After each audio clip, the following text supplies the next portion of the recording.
Questions की भरमार होती है। तो आज उसी तरीके के कुछ एक क्वेश्चंस को अटेम्प्ट करने की कोशिश करेंगे। साथ ही साथ हमेशा की तरह एमसीक्यूज़ के बिहाफ पे हम इन तीनों डायनेस्टीज़ के बारे में जो इम्पोर्टेंट इन्फॉर्मेशन है उसे कलेक्ट करने की कोशिश करेंगे।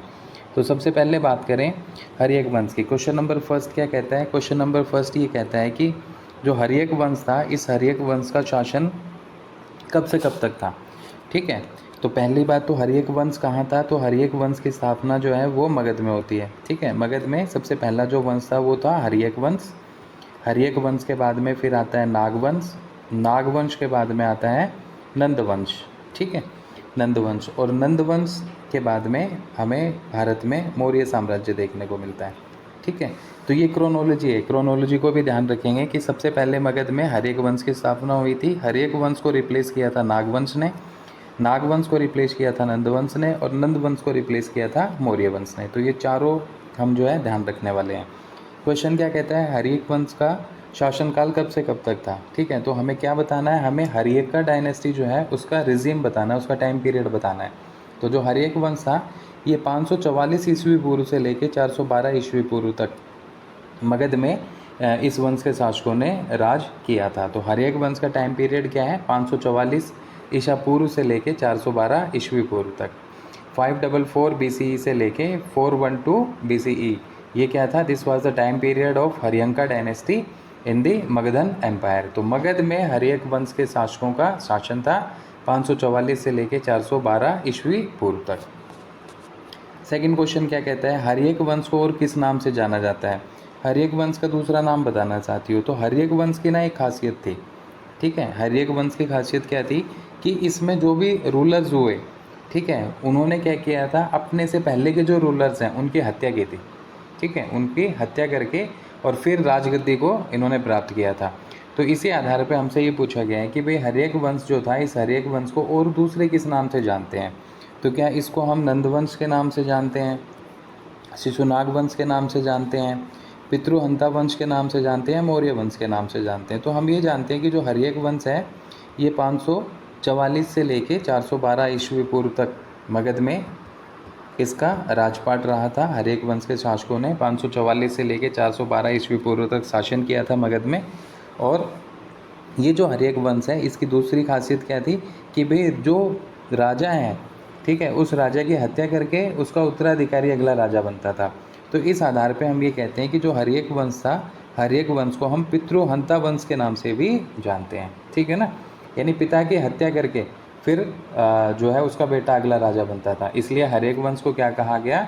हर्यक वंश को पितृहंता वंश भी कहा जाता है। क्वेश्चन नंबर थर्ड देखते हैं, बिंबिसार का पिता कौन था?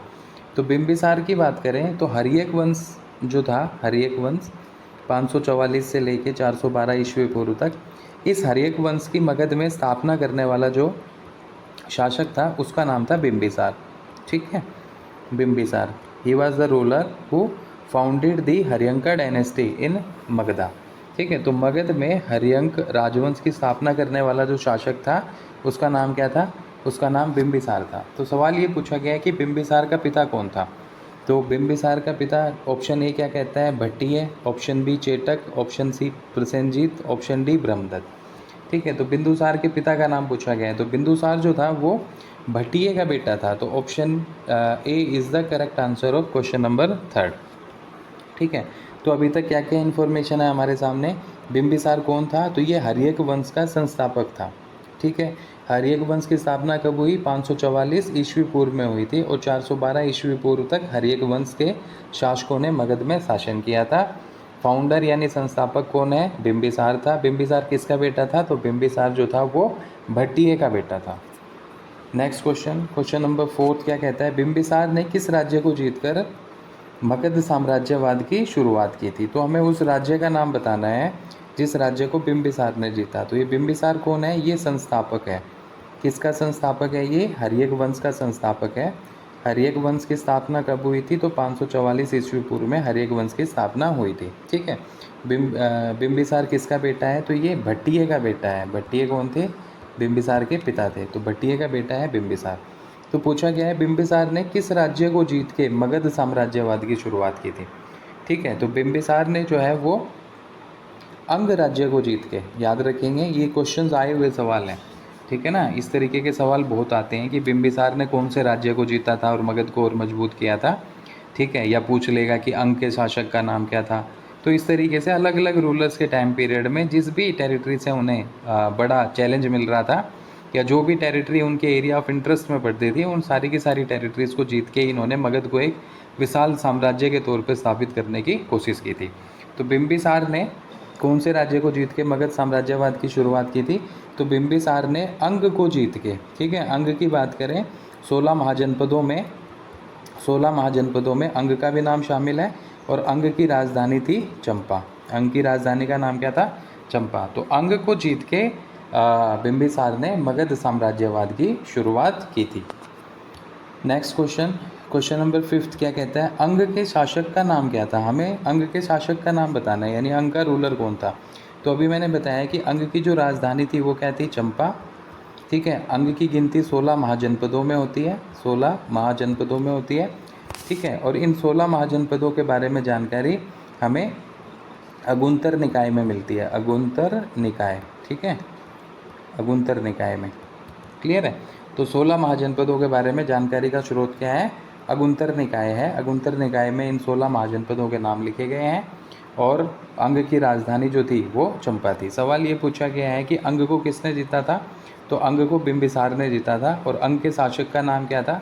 तो अंग के शासक का नाम हमसे पूछा गया है कि अंग का शासक कौन था। तो जो अंग का शासक था साथियों, अंग का शासक था Brahmadatta. Option number B is the correct answer. Anga का शासक कौन था?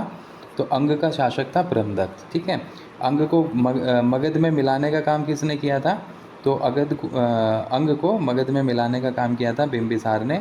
बिंबिसार कौन है? तो ये हर्यक वंश का शासक था।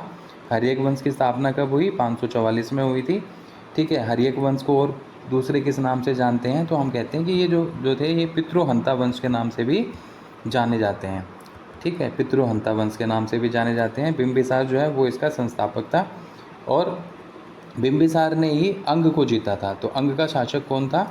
ब्रह्मदत्त था। यानी ब्रह्मदत्त को हरा के बिंबिसार ने अंग को मगध का हिस्सा बनाया था, ठीक है, या मगध में शामिल किया था। क्लियर है? क्वेश्चन नंबर 6 क्या कहता है? अंग विजय के बाद बिंबिसार ने वहाँ का शासक किसको बनाया था? अंग को जीतने के बाद में बिंबिसार ने अंग का शासक किसको बनाया था? तो अभी हमें पता है अंग ये 16 महाजनपदों में शामिल था, और इसकी राजधानी जो थी वो चंपा थी, ठीक है। अंग का शासक कौन था? ब्रह्मदत्त था। अंग का शासक ब्रह्मदत्त था। और इस ब्रह्मदत्त को किसने हराया था? तो बिंबिसार ने इसको हराया था। बिंबिसार ने इसको हराया था। किसको? ब्रह्मदत्त को हराया था। ब्रह्मदत्त कौन था? अंग का शासक था। और अंग के शासक ब्रह्मदत्त को हरा के बिंबिसार ने अंग को का विलय जो है मगध में कर लिया था। तो जब ब्रह्मदत्त को हरा दिया तो जाहिर सी बात है इस इलाके में किसी न किसी को तो नियुक्त किया जाएगा, ठीक है। इस इलाके की प्रशासनिक व्यवस्था संभालने के लिए बिंबिसार किसी न किसी को वहाँ का शासक तो बनाएगा। तो यही सवाल है कि अंग विजय के बाद में बिंबिसार ने वहाँ का शासक किसको बनाया था? तो बिंबिसार ने अंग का शासक बनाया था अपने बेटे अजातशत्रु को, ठीक है ना, अजातशत्रु को। तो अजातशत्रु कौन था? ये बिंबिसार का बेटा था। क्वेश्चन नंबर 6 का सही जवाब क्या हो जाएगा? Option number C. Question number 7 क्या कहता है? बिंबिसार की प्रथम पत्नी कौन थी? ठीक है, बिंबिसार की प्रथम पत्नी कौन थी? तो पत्नियों से भी सवाल कई सारे एग्जाम्स में पूछे गए हैं, ठीक है ना। ये आते हैं मैजदा कॉलम में, एक तरफ जो है रूलर के नाम, दूसरी तरफ उनकी पत्नियों के नाम।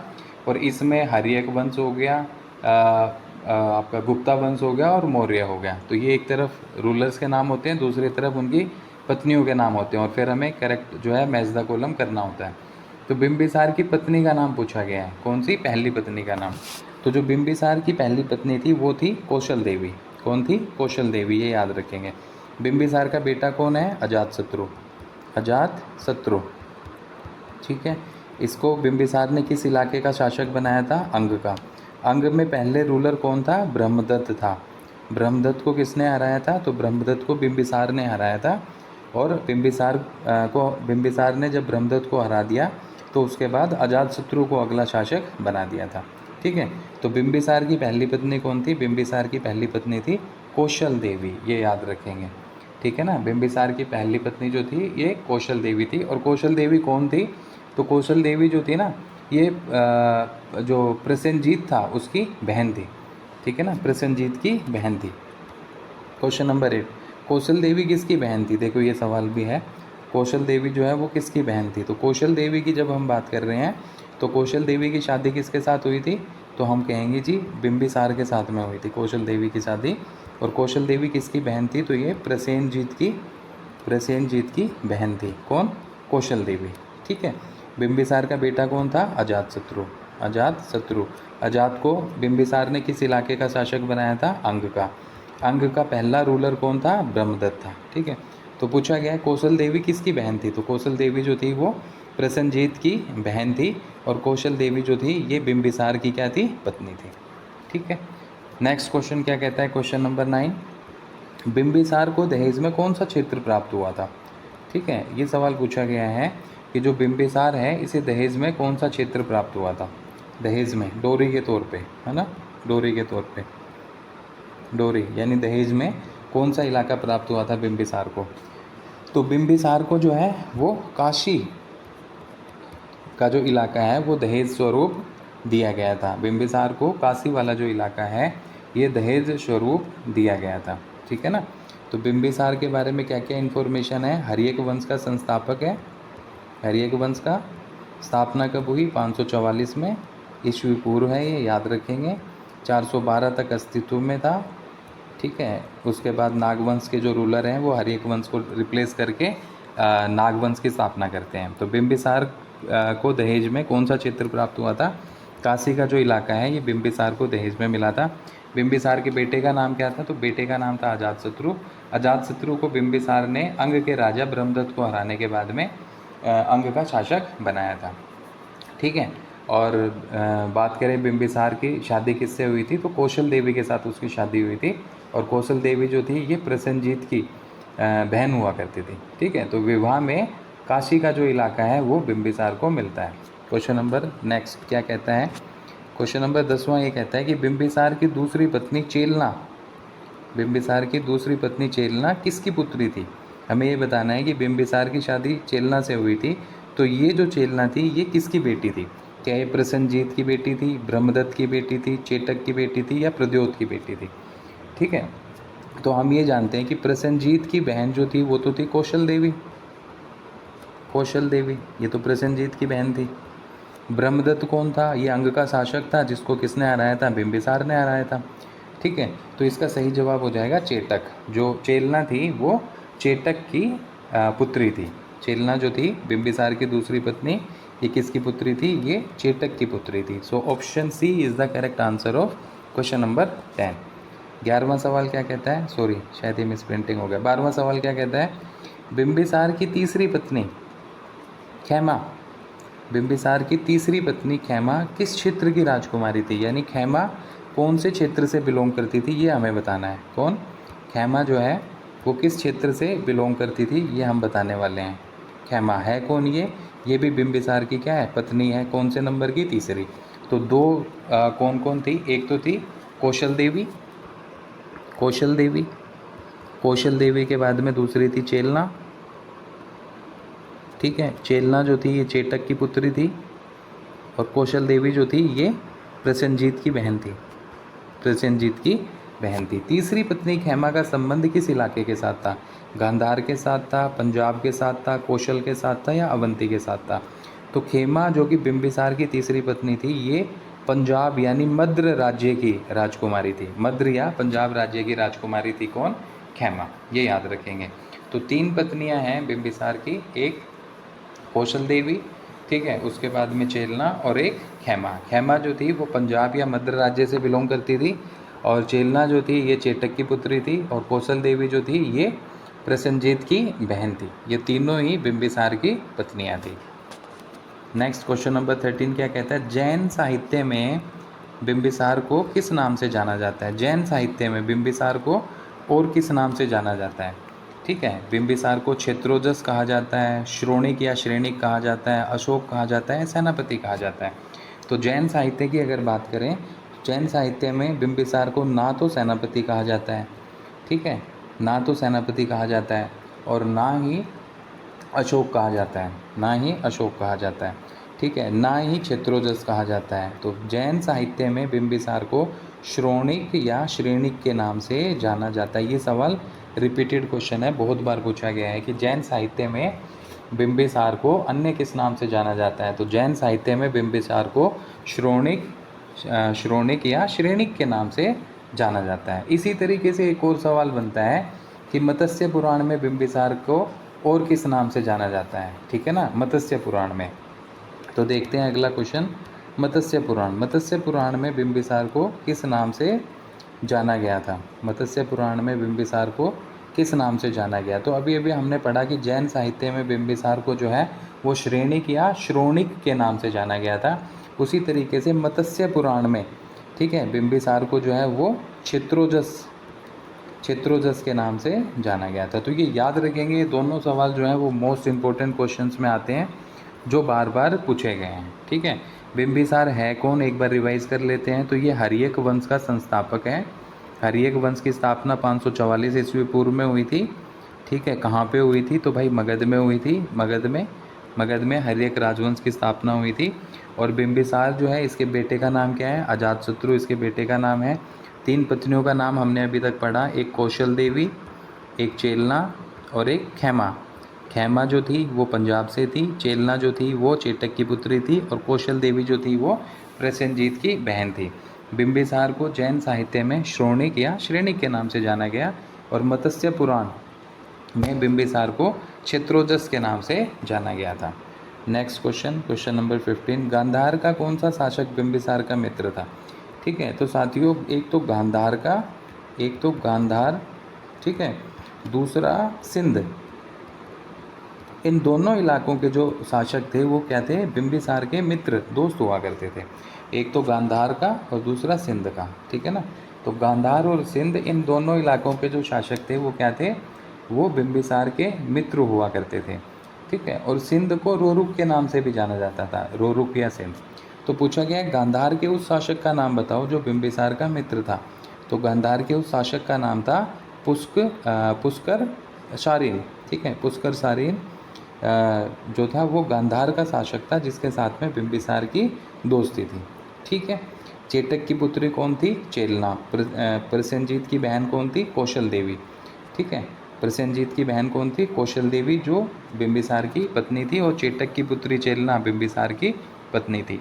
पुष्कर शारीन कौन था? पुष्कर शारीन जो था ये गांधार का शासक था, जिसके साथ में बिंबिसार के जो संबंध थे वो कैसे थे? दोस्ताना पूर्ण संबंध हुआ करते थे। क्वेश्चन नंबर 16 क्या कहता है? क्वेश्चन नंबर 16 ये कहता है कि रोरुक या फिर सिंध का कौन सा शासक बिंबिसार का मित्र था? तो मैंने अभी बताया था, एक तो गांधार और एक सिंध को रोरुक कहते हैं। गांधार का शासक पुष्कर शारीन बिंबिसार का मित्र था, और रोरुक या सिंध का शासक रुद्रायन जो था ये भी बिंबिसार का मित्र था। तो गांधार का शासक पुष्कर शारीन और सिंध का शासक रुद्रायन, ये दोनों कौन थे? ये बिंबिसार के खास मित्र हुआ करते थे। ठीक है, अजातशत्रु कौन था? तो अजातशत्रु जो था वो बिंबिसार का बेटा था।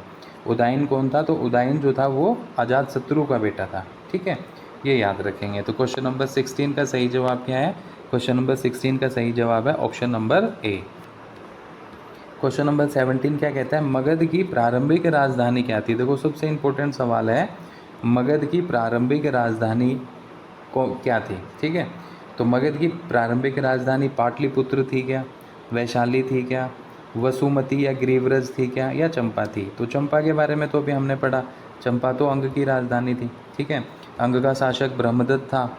ब्रह्मदत्त को हराने के बाद बिंबिसार ने अंग का शासक किसे बना दिया? अंग का शासक या गवर्नर किसको बना दिया था? अजातशत्रु, यानी अपने बेटे को बना दिया था। ठीक है, तो मगध की पहली राजधानी अंग चंपा तो नहीं हो सकती। ठीक है ना, मगध की पहली राजधानी पाटलिपुत्र भी नहीं हो सकती। पाटलिपुत्र क्यों नहीं हो सकती? क्योंकि पाटलिपुत्र की स्थापना उदयन करेगा। उदयन कौन है? उदयन जो था ये अजातशत्रु का बेटा था। तो पाटलिपुत्र की स्थापना उदयन करेगा, और पाटलिपुत्र को फिर वो अपनी राजधानी बनाएगा। तो पहली राजधानी जो थी मगध की वो थी साथियों वसुमती या ग्रीवरज। ठीक है, वसुमती या ग्रीवरज जो थी ये मगध की पहली या सबसे प्राचीन राजधानी थी। ठीक है, तो क्वेश्चन नंबर 17 का सही जवाब हो जाएगा option number C. Question number 18 क्या कहता है, ग्रीवरज की स्थापना किसने की थी? ग्रीवरज की स्थापना किसने की थी? ग्रीवरज क्या है? तो अभी हमने पढ़ा भाई, ये तो मगध की राजधानी है।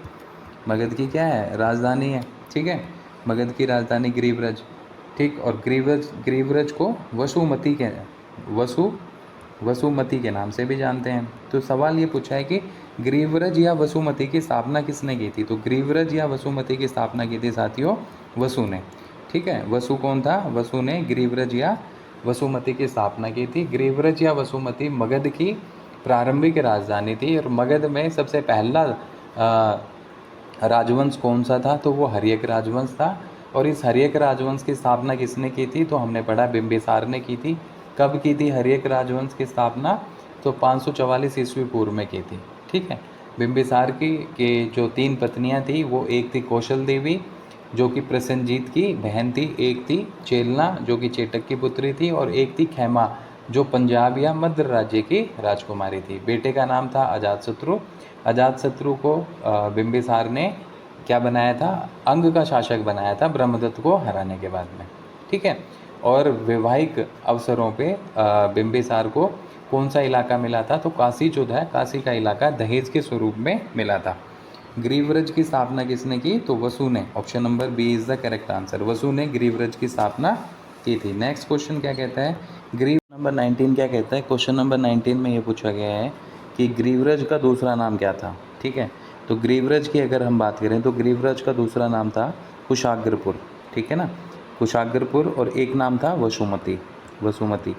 तो वसुमती जिसकी स्थापना वसु ने की थी, वसुमती जिसकी स्थापना वसु ने की थी, तो वसुमती और कुशाग्रपुर ये किसके दूसरे नाम है? तो ये ग्रीवरज के दूसरे नाम है। तो क्वेश्चन नंबर 19 का जो सही जवाब होगा वो होगा option number B. Question number 20 देखते हैं, बिंबिसार ने नई राजधानी कहाँ बनाई थी?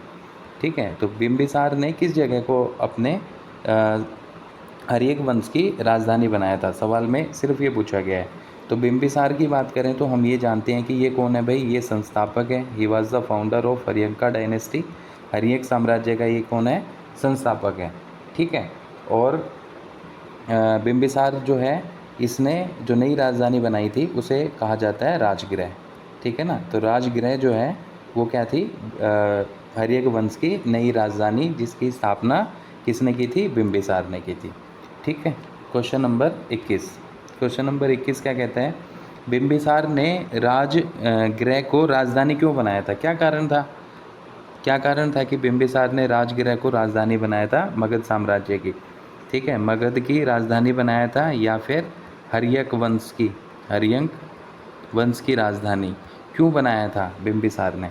ठीक है, व्यापार के लिए बनाया था, लिच्छवियों की बढ़ती शक्ति के कारण बनाया था, कृषि के विकास हेतु बनाया था, या धार्मिक कारणों की वजह से?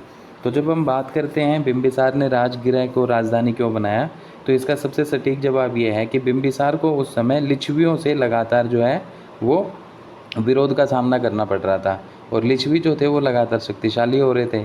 तो बिंबिसार को अपने साम्राज्य की, अपने राजवंश की रक्षा करनी थी। इसके लिए उसने क्या किया?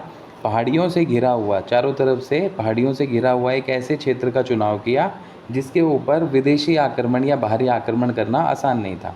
ठीक है, और इस इलाके की बात करें राजगृह की, तो भाई राजगृह जो था ये चारों तरफ से एक तो पहाड़ियों से घिरा हुआ था, और को मतलब एक तरीके से प्राकृतिक सुरक्षा की दीवार पहाड़ियों से निर्मित थी जिसने इसको चारों तरफ से घेर रखा था। तो किसी भी दुश्मन के लिए राजगीर के ऊपर या राजगृह के ऊपर आक्रमण करना आसान नहीं था। इसलिए बिंबिसार ने क्या किया? बिंबिसार ने राजगृह को अपने हर्यक वंश की या फिर मगध की राजधानी बनाया था। तो ये याद रखेंगे, बिंबिसार ने राजगृह को राजधानी बनाया। कारण क्या है? क्योंकि उस दौर में लिच्छवी जो थे उनकी शक्ति लगातार बढ़ती जा रही थी, और लिच्छवियों की तरफ से लगातार ये भय बना हुआ था कि वो कभी भी मगध के ऊपर आक्रमण कर सकते हैं। तो मगध को लिच्छवियों के आक्रमण से सुरक्षित करने के लिए बिंबिसार ने राजगृह को मगध की राजधानी बनाया था। तो क्वेश्चन नंबर 21 का जो सही जवाब है वो है ऑप्शन नंबर बी। लिच्छवियों की बढ़ती हुई शक्ति की वजह से बिंबिसार ने राजगृह को मगध की राजधानी बनाया था। क्वेश्चन नंबर 22 क्या कहता है? बिंबिसार का राजवैद्य कौन था? बिंबिसार का राजवैद्य कौन था? तो बिंबिसार के राजवैद्य की अगर बात करें तो बिंबिसार का जो राजवैद्य था वो था ऑप्शन नंबर सी, जीवक। ठीक है ना, जीवक को बिंबिसार का राजवैद्य कहा जाता है। जीवक जो था वो क्या था? बिंबिसार का राजवैद्य। तो इस तरीके के सवाल बार बार पूछे जाते हैं। और जीवक की अगर बात करें तो जो जीवक था वो साल्वती का पुत्र था। जीवक की अगर बात करें ना, जीवक किसका बेटा था? तो जीवक जो था ना वो साल्वती का पुत्र था, साल्वती का। ठीक है। और जीवक किसका राजवैद्य था? तो जीवक जो था वो बिंबिसार का राजवैद्य था। Next question, question number 23, Magadh का वास्तुकार किसे माना जाता है? ये सवाल बहुत बार पूछा गया है। मगध का वास्तुकार किसे माना जाता है? जीवक को माना जाता है, महागोविंद को माना जाता है, सोनदंड को माना जाता है, या अभय को माना जाता है? तो अगर हम बात करें कि भाई मगध का वास्तुकार किसे माना जाता है, तो जो मगध का वास्तुकार था वो था महागोविंद। महागोविंद ने महागोविंद को मगध का वास्तुकार कहा जाता है। ठीक है। और जीवक कौन था? जीवक जो था वो बिंदुसार का राजवैद्य था। तो क्वेश्चन नंबर 23 का जो सही जवाब है वो क्या हो जाएगा? ऑप्शन नंबर बी, मगध का वास्तुकार महागोविंद को माना जाता है। क्वेश्चन नंबर 24 क्या कह रहा है? क्वेश्चन नंबर 24 ये कह रहा है कि भिक्षुओं के लिए नदी पार शुल्क, नदी पार शुल्क को कहते थे तर्पण्य। ठीक है, तर्पण्य कहा जाता था नदी पार शुल्क, यानी जो भी भिक्षु नदी पार करेगा तो उसको एक टैक्स देना पड़ेगा, और वो टैक्स क्या कहलाएगा? वो टैक्स कहलाएगा तर्पण्य। तो भिक्षुओं के लिए इस टैक्स को अबोलिश किसने किया था? भिक्षुओं के लिए नदी पार करने पे जो शुल्क देना पड़ता था, इस शुल्क को समाप्त किसने किया था, या इस शुल्क को खत्म किसने किया था? तो उसकी बात हो रही है। क्या ये अजातशत्रु ने खत्म किया था, उदयन ने खत्म किया था, बिंबिसार ने खत्म किया था, या अशोक ने खत्म किया था? तो भिक्षुओं के लिए नदी पार शुल्क यानी तर्पण्य कर को समाप्त करने का काम किया था ऑप्शन नंबर सी, बिंबिसार ने, जो कि हर्यक राजवंश का संस्थापक भी था। और इसी ने क्या किया था? भिक्षुओं के लिए तर्पण्य कर यानी नदी पार शुल्क, नदी पार करने के लिए जो शुल्क देना पड़ता था उसको खत्म किया था। अब इसमें हमें दो चीज़ें ध्यान रखनी पड़ेगी। पहला तो ये ध्यान रखना पड़ेगा कि किसने इस शुल्क की समाप्ति की थी। तो इस शुल्क की समाप्ति की थी बिंबिसार ने। और तर्पण्य किसी क्या चीज़ है? तो तर्पण्य क्या है? ये एक शुल्क है, एक कर है, एक टैक्स है। ठीक है ना? किस चीज़ पे लगता था कि जो भी भिक्षु नदी पार करेगा उसे शुल्क देना पड़ेगा, तो इसे नदी पार शुल्क भी कहते हैं। तो तर्पण्य का मतलब क्या है? ये नदी पार शुल्क है। और इस तर्पण्य को खत्म किसने किया था? तो मगध के शासक बिंबिसार ने इसको खत्म किया था। तो क्वेश्चन नंबर 24 का जो सही जवाब है वो हो जाएगा option number C. Question number 25 क्या कहता है?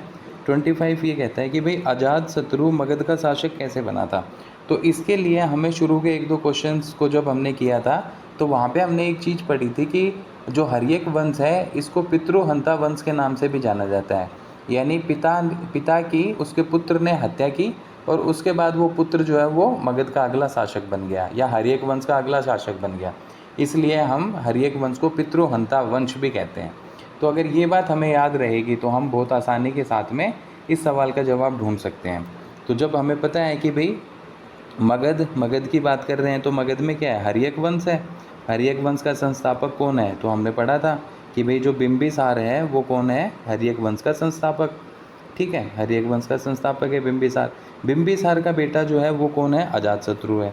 तो अजातशत्रु मगध का शासक कैसे बना होगा? तो अजातशत्रु ने क्या किया होगा? अजातशत्रु ने बिंबिसार की हत्या की है और उसके बाद में हर्यक वंश की या मगध की राजगद्दी पे वो बैठ गया। ठीक है, यानी अगला शासक बन गया। तो किस तरीके से कैसे वो मगध का शासक बना था? तो उसने क्या किया था? अपने पिता बिंबिसार की हत्या की और उसके बाद वो मगध का शासक बन गया। इसी वजह से तो हर्यक वंश को पितृहंता वंश के नाम से भी जाना जाता है। तो क्वेश्चन नंबर 25 का जो सही जवाब है वो हो जाएगा ऑप्शन नंबर बी, कि अजातशत्रु ने क्या किया था? अपने पिता बिंबिसार की हत्या की और उसके बाद में बिंबिसार जो है वो मगध का अगला शासक बन गया था। ठीक है, अगला सवाल क्या है? अगला सवाल ये है कि कौन से ग्रंथ अजातशत्रु को पितृहंता घोषित करते हैं? पितृहंता का क्या मतलब है? पिता की हत्या करके गद्दी प्राप्त करना। ये काम किसने किया था? अजातशत्रु ने किया था। किसकी हत्या की थी? तो अभी हमने पढ़ा कि बिंबिसार की इसने हत्या की थी। ठीक है, तो अजातशत्रु पितृहंता था, यानी इसने अपने पिता की हत्या की और फिर गद्दी को हथिया लिया था। ये बात किस ग्रंथ में लिखी गई है? क्या ये जैन ग्रंथ में लिखी गई है? क्या ये बौद्ध ग्रंथ में लिखी गई है? क्या ये पुराणों में लिखी गई है या फिर वेदों में लिखी गई है? तो जब हम बात करें तो ये जो बात है ये लिखी गई है बौद्ध ग्रंथों में। बौद्ध ग्रंथ इस बात की तरफ इशारा करते हैं कि अजातशत्रु ने अपने पिता की हत्या की और उसके बाद वो मगध का शासक बन गया था। ठीक है, तो बौद्ध ग्रंथों में अजातशत्रु को क्या कहा गया है? बौद्ध ग्रंथों में अजातशत्रु को पितृहंता कहा गया है।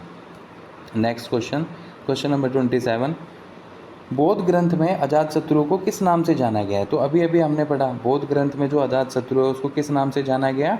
तो बौद्ध ग्रंथ में अजातशत्रु के बारे में ये बात लिखी गई कि भाई ये कौन है? पितृहंता है। इसने क्या किया था? अपने पिता बिंबिसार की हत्या की और उसके बाद ये मगध का शासक बना था। ठीक है, तो सवाल क्या कहता है? सवाल ये कहता है कि बौद्ध ग्रंथों में अजातशत्रु को किस नाम से जाना गया? क्या बौद्ध ग्रंथ अजातशत्रु को प्रियदर्शी कहते हैं? क्या बौद्ध ग्रंथ अजातशत्रु को विदेही पुत्र कहते हैं? क्या बौद्ध ग्रंथ अजातशत्रु को धर्माशोक कहते हैं या देवनाम प्रिय कहते हैं? तो जो बौद्ध ग्रंथ हैं, बौद्ध ग्रंथ में अजातशत्रु को क्या कहा गया है? विदेही पुत्र। ठीक है ना, विदेही पुत्र कहा गया है बौद्ध ग्रंथों में अजातशत्रु को। तो क्वेश्चन नंबर 27 का सही जवाब हो जाएगा ऑप्शन नंबर बी।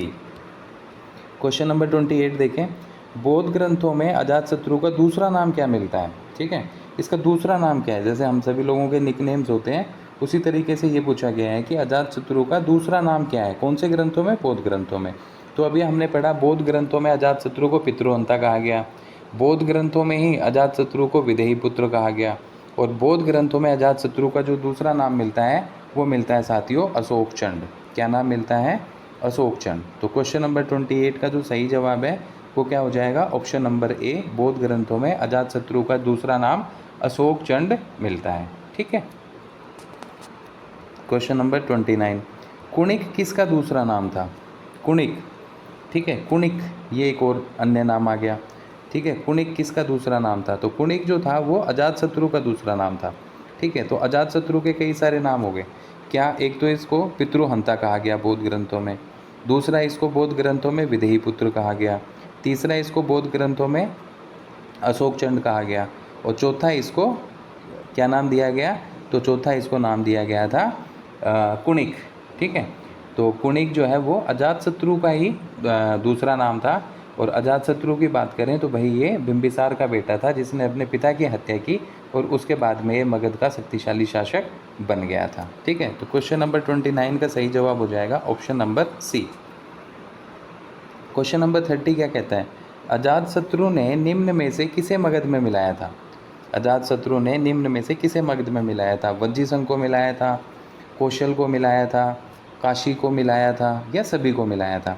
तो अजातशत्रु की बात करें तो अजातशत्रु ने हर्यक वंश को पहले के मुकाबले और ज़्यादा मजबूत किया था और हर्यक वंश का विस्तार किया था। ठीक है, तो अजातशत्रु ने क्या किया था? अजातशत्रु ने वज्जीसंघ को, कौशल को और काशी को, ठीक है ना, वज्जी, कौशल और काशी, इन तीनों को मगध में मिला के मगध को और ज़्यादा विस्तारित किया था और मगध को शक्तिशाली बनाने का काम किया था। तो याद रखेंगे अजातशत्रु ने वज्जीसंघ, काशी और कौशल, ठीक है, इन तीनों इलाकों को मगध में मिला के मगध को और ज़्यादा मजबूत किया था। तो क्वेश्चन नंबर 30 का सही जवाब क्या हो जाएगा? उपर्युक्त सभी, यानी ये जो सारे के सारे इलाके हैं इन सारे के सारे इलाकों को जीत के अजातशत्रु ने क्या किया था? अजातशत्रु ने इन्हें मगध में मिलाया था। क्वेश्चन नंबर 31, सुमंगल विलासिनी के अनुसार, सुमंगल विलासिनी के अनुसार वज्जीसंघ और अजातशत्रु के बीच संघर्ष का कारण क्या था? ठीक है, तो वज्जीसंघ अभी हमने पढ़ा ना कि भाई वज्जी को भी मिलाया, कौशल को भी मिलाया और काशी को भी मिलाया। किसने? अजातशत्रु ने। किस में मिलाया? मगध में मिलाया था। तो अब ये पूछा गया है कि जो वज्जीसंघ है, ठीक है, वज्जीसंघ और अजातशत्रु यानी मगध के बीच में जो संघर्ष हो रहा था, जो कॉन्फ्लिक्ट हो रहा था, उसके पीछे सबसे बड़ा कारण क्या था? क्या काशी वाले इलाके को लेके लड़ाई थी, या व्यापार को लेके इनके बीच में कॉन्फ्लिक्ट था, या धर्म को लेके इनके बीच में कॉन्फ्लिक्ट था, या हीरों की खानों को लेके इनके बीच में कॉन्फ्लिक्ट था? तो वज्जीसंघ की अगर बात करें तो वज्जीसंघ में हीरे की खानें बहुत ज़्यादा थी। ठीक है, और हीरे की अगर बात करें तो जाहिर सी बात है किसी भी इलाके की अर्थव्यवस्था को मजबूत करने में अहम रोल प्ले कर सकता था। तो हीरों की जो खानें थी उनको लेके अजातशत्रु यानी मगध और वज्जीसंघ के बीच में एक अच्छा खासा टकराव हमें देखने को मिलता है। तो सुमंगल विलासिनी के अनुसार वज्जीसंघ और अजातशत्रु के बीच में जो संघर्ष का कारण था वो था हीरे की हीरे की खानें। तो क्वेश्चन नंबर 31 का सही जवाब हो जाएगा ऑप्शन नंबर सी, हीरे की खानों की वजह से वज्जी संघ और अजातशत्रु के बीच में टकराव था। और इस बात की पुष्टि होती कौन करता है, तो इस बात की पुष्टि करता है सुमंगल विलासिनी। क्वेश्चन नंबर 32, अजातशत्रु का कौन सा मंत्री लिच्छवियों में फूट डालने के लिए प्रसिद्ध है। ठीक है, लिच्छवियों में आपस में फूट डाल के उनकी एकता को नष्ट किया ताकि अजातशत्रु आसानी से वैशाली को अपने कंट्रोल में कर ले। ठीक है, तो अजातशत्रु के कौन से मंत्री का ये काम था, तो अगर ये बात करें तो जो वस्कार था, वस्कार का ये काम था। वस्कार किसका मंत्री था, तो ये अजातशत्रु का मंत्री था। और वस्कार ने ही लिच्छवियों में फूट डाली और फूट डालने के बाद में अजातशत्रु ने जब आक्रमण किया तो आसानी से लिच्छवियों के ऊपर कब्जा कर लिया था। तो अगर बात करें, वस्कार जो है वो अजातशत्रु का मंत्री है जिसने लिच्छवियों में फूट डालने का काम किया था। तो क्वेश्चन नंबर 32 का जो सही जवाब है वो क्या हो जाएगा, क्वेश्चन नंबर 32 का सही जवाब हो जाएगा option number B. Question number 33 क्या कहता है, वस्कार और बुद्ध की, वस्कार और बुद्ध की भेंट कहाँ हुई थी। बुद्ध मतलब महात्मा बुद्ध या गौतम बुद्ध, ठीक है, या सिद्धार्थ या शाक्य मुनि या तथागत। बुद्ध के कई सारे नाम हैं। तथागत बुद्ध का नाम है, शाक्य मुनि भी बुद्ध को कहा जाता है, शाक्य मुनि भी कहा जाता है। सिद्धार्थ इनके बचपन का नाम था, सिद्धार्थ जो था इनके बचपन का नाम था।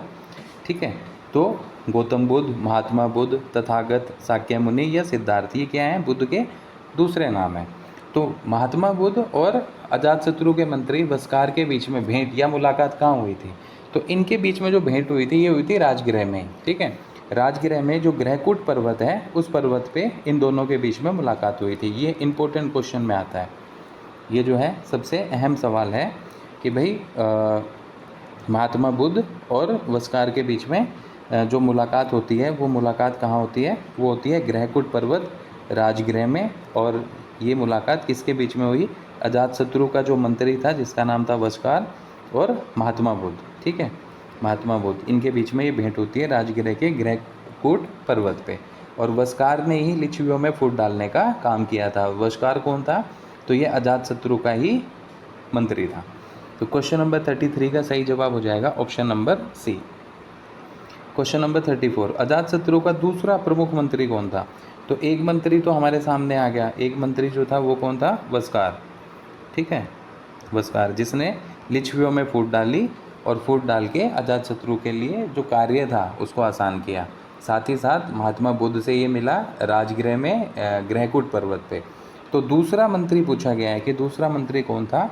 ठीक है, तो दूसरे मंत्री की अगर हम बात करें, अजातशत्रु का जो दूसरा मंत्री था वो था सुनिधि, सुनीड भी कहा जाता है। तो सुनिधि जो था वो अजातशत्रु का दूसरा प्रमुख मंत्री था। ये क्वेश्चन भी इम्पोर्टेंट है क्योंकि आजकल मंत्रियों से सवाल आने लगे हैं।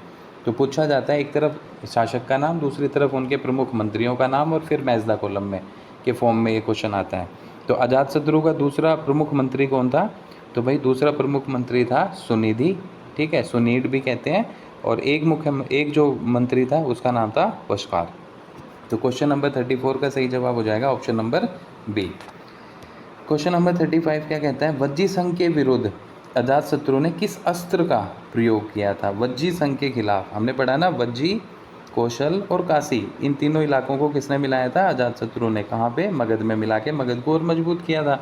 और यही अजातशत्रु के जो है ना दो मंत्री थे, एक का नाम था वस्कार जिसने लिच्छवियों में फूट डालने का काम किया था, और दूसरा जो था उसका नाम था सुनिधि या सुनीड। ठीक है, तो अजातशत्रु ने वज्जी संघ के विरुद्ध जब आक्रमण किया था ना, तो उसने किसका इस्तेमाल किया था, रथमूसल। ठीक है, ये सवाल इम्पोर्टेंट है। ठीक है, रथमूसल, तो रथमूसल नामक जो अस्त्र था उसका इस्तेमाल किया था। तो सवाल को दो तरीके से पूछा जा सकता है, एक तो वज्जी संघ के खिलाफ अजातशत्रु ने कौन से अस्त्र का इस्तेमाल किया, तो रथमूसल का इस्तेमाल किया था। या ऐसे पूछा जा सकता है कि अजातशत्रु ने रथमूसल नामक अस्त्र का प्रयोग किसके खिलाफ किया था, कौशल के खिलाफ, काशी के खिलाफ, वज्जी के खिलाफ, ठीक है, या लिच्छवियों के खिलाफ। तो याद रखेंगे वज्जी संघ के खिलाफ अजातशत्रु ने रथमूसल नामक अस्त्र का इस्तेमाल किया था। तो क्वेश्चन नंबर 35 का सही जवाब हो जाएगा option number B. Question number 36 क्या कहता है, महाशिला कंटक क्या था। ठीक है, जिस तरीके से अभी तर्पण्य के बारे में बात हुई थी कि तर्पण्य क्या था, तो तर्पण्य एक कर था जो भिक्षुओं को नदी पार करते टाइम देना पड़ता था, और इस कर को समाप्त किसने किया था, तो हमने पढ़ा था अजातशत्रु के पिता बिंबिसार ने इस कर को समाप्त किया था। ठीक है, और अभी हम पढ़ के आए थे रथ मूसल के बारे में। रथ मूसल क्या था, तो ये भी भाई एक युद्ध अस्त्र था, युद्ध करने के लिए जिस अस्त्र का इस्तेमाल किया गया था वो था, और इसका इस्तेमाल किया था वज्जी के खिलाफ, किसने, अजातशत्रु ने। ठीक है, तो अब पूछा है महाशिला कंटक क्या था, क्या ये दुर्ग था, क्या ये एक तरीके का टैक्स था, या एक युद्धास्त्र था, या सेना का कोई नाम था। तो महाशिला कंटक की अगर बात करें तो महाशिला कंटक जो था वो एक युद्ध में इस्तेमाल होने वाला, युद्ध में प्रयोग होने वाला अस्त्र था। ठीक है, तो option number C is the correct answer of question number 36 कि भाई जो महाशिला कंटक है वो एक युद्धास्त्र था जिसका इस्तेमाल किसने किया था, अजातशत्रु ने किया था। और रथ मूसल क्या था, ये भी एक तरीके का अस्त्र था जिसका इस्तेमाल किसने किया था, अजातशत्रु ने किया था वज्जी संघ के खिलाफ। ठीक है, तो ये छोटे छोटे क्वेश्चंस हैं जिनके बारे में हमें ध्यान रखना है। ये अच्छा सवाल है, इंपॉर्टेंट सवाल है। क्वेश्चन नंबर 37 क्या कहता है, जैन ग्रंथों के अनुसार बिंबिसार ने सेचनक हाथी किसे दिया था। जैन ग्रंथों के अनुसार बिंबिसार ने सेचनक हाथी किसको दिया था। तो जैन ग्रंथ ये बताते हैं कि बिंबिसार ने जो सेचनक हाथी दिया था वो हल और बेहल को दिया था। ठीक है, ये दो व्यक्ति हैं, इन्हें हाथी दिया था, कौन सा, सेचनक हाथी, किसने दिया था, बिंबिसार ने दिया था। ठीक है, तो इसमें ऐसे भी पूछा जाता है कि जैन ग्रंथ के अनुसार हल और बेहल को कौन सा हाथी बिंबिसार ने दिया था। तो जैन ग्रंथों के अनुसार हल और बेहल को कौन सा हाथी दिया था, सेचनक हाथी बिंबिसार ने दिया था। यह सवाल ऐसे भी आ सकता है, जैन ग्रंथों के अनुसार किसे सेचनक हाथी बिंबिसार ने उपहार के तौर पे दिया था, तो हल और बेहल को दिया था। या फिर ये भी सवाल आ सकता है कि जैन ग्रंथों के अनुसार किस शासक ने हल और बेहल को सेचनक हाथी दान में दिया था, तो बिंबिसार उसका जवाब आ जाएगा। तो सवाल कैसे भी आ सकता है, ठीक है ना। या ये भी सवाल बन सकता है कि बिंबिसार ने हल और बेहल को सेचनक हाथी उपहार स्वरूप दिया था। इस बात की पुष्टि कौन से ग्रंथ करते हैं, जैन ग्रंथ करते हैं, बौद्ध ग्रंथ करते हैं, शैव ग्रंथ करते हैं, आजीविक ग्रंथ करते हैं।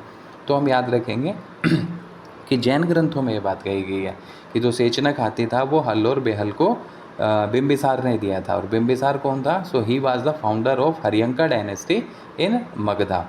मगध में हरियंक राजवंश का ये संस्थापक था। तो क्वेश्चन नंबर 37 का सही जवाब क्या हो जाएगा, क्वेश्चन नंबर 37 का जो सही जवाब है वो हो जाएगा कि भाई ऑप्शन नंबर बी, हल और बेहल को सेचनक नामक हाथी बिंबिसार ने दिया था। क्वेश्चन नंबर 38 क्या कहता है, हल और बेहल किसके पास वैशाली चले गए थे। ठीक है, तो हल और बेहल की अगर बात करें तो ये किसके पास वैशाली चले गए थे। तो वैशाली का शासक था साथियों चेटक। ठीक है, चेटक की बहन थी चेलना, याद है, चेलना के साथ किसकी शादी हुई थी, तो हमने पढ़ा था बिंबिसार की शादी हुई थी।